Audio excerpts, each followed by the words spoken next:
Hi, thanks so much for saying you'd look after Malcolm for me if I have to self-isolate. I've just popped these clips together to show you where my stuff is at the yard.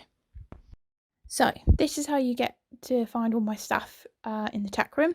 I'll send you a list of what goes in each of his feeds and I'm going to make labels for the bins for you.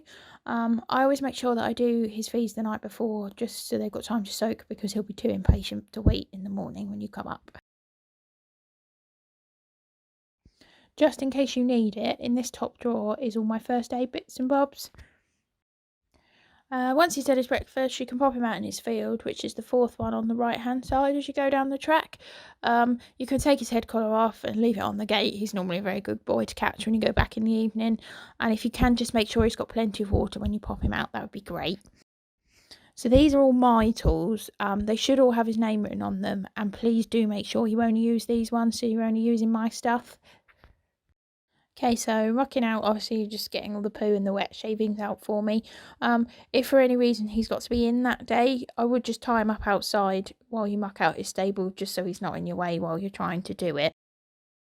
While I think of it, a note about tying him up, can you please make sure you use the bungee tie instead of just a lead rope? He's a bit of a monkey and has got a knack of untying himself, and I wouldn't want him to wander off on you.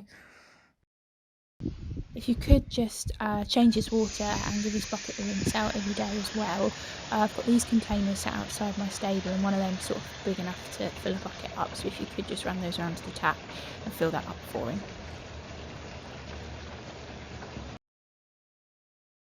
So I'm just going to quickly show you where the hay barn is. It's just opposite the barn where his stable is, and my hay's all on a pallet with his stable number on.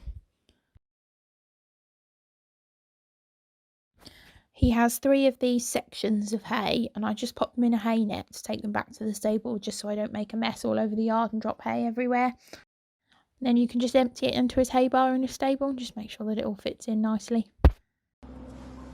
When you bring him in at the end of the day, you can just take his overreach boots off and pick his feet out like this for me. He's normally a really good boy when I do this, but obviously just be careful.